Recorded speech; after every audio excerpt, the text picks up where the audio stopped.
काय या सगळ्या महिला कार्यकर्त्यांचं म्हणणं आहे, काय त्या म्हणतायत नेमकं? एकंदर खूप संताप आता इथे व्यक्त केला जातोय। कित्येक महिला, 101 महिला आपण इथे बघू शकतोय। प्रत्येकाच्या हातात फलक आहे।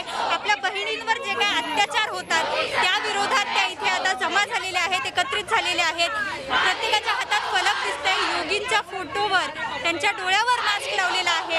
यूपी सरकारबद्दल हा एक निषेध व्यक्त केला जातोय, कारण की त्यांनी तिथे ज्या प्रकारे ही परिस्थिती हाताळली आहे, मीडियाला आत जाण्यास परवानगी दिली नाही, कुटुंबियांशी बोलण्याची परवानगी दिली नाही, हा तीव्र संताप इथे आपल्याला बघतोय। काय सांगाल, एकंदर बहिणींवर हे जे अत्याचार होतात, आज तुम्ही एकत्र आला आहात सगळे, काय भावना व्यक्त कराल, काय प्रतिक्रिया आहे? त्या मुलीला न्याय मिळावा याच्यासाठी आम्ही इथे आलेलो आहोत। योगी सरकारचा जो काही उदो होतो त्या योगी सरकारला कळलं पाहिजे की त्यांनी जो काही काळा मुखवटा घातलेला आहे त्या मुखवट्याच्या मागे खूप काही आहे। आज जर तो एका मुलीला न्याय देऊ शकत नाहीये तर त्याचा त्या सत्तेवर बसण्याचा काही हक्क नाहीये।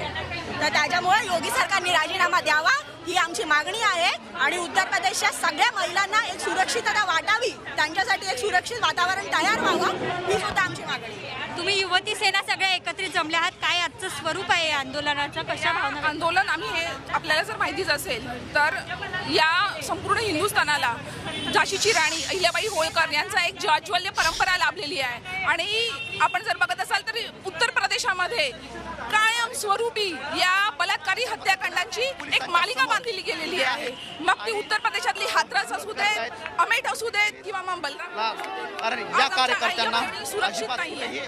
त्यांना प्रत्येक ठिकाणी पावला पावलावरती स्वतःची काळजी घ्यावी लागते। आम्हाला योगी सरकारला विचारायचं आहे की आपण काय करताय? हे सरकार इतकं शंढ का? आणि हे सरकार जनतेला, या संपूर्ण हिंदुस्थानाला, या देशाला जो प्रकार झालेला आहे, माणुसकीला काळीमा फासणारा घडणारा जो काळीमा पडलेला आहे, त्याला काय उत्तर देणार आहे? आम्ही मागणी करतो, आजच्या या आंदोलनातून आम्ही मागणी करतो की कृपया आपण यूपी सरकारने, योगी सरकारने राजीनामा द्यावा। तसंच जे पोलीस, जे साध्या आपल्या लोकांच्या सुरक्षिततेसाठी जे पोलीस आहेत, हे पोलीस कुठेतरी दडपशाही करण्याचा प्रयत्न करत आहे।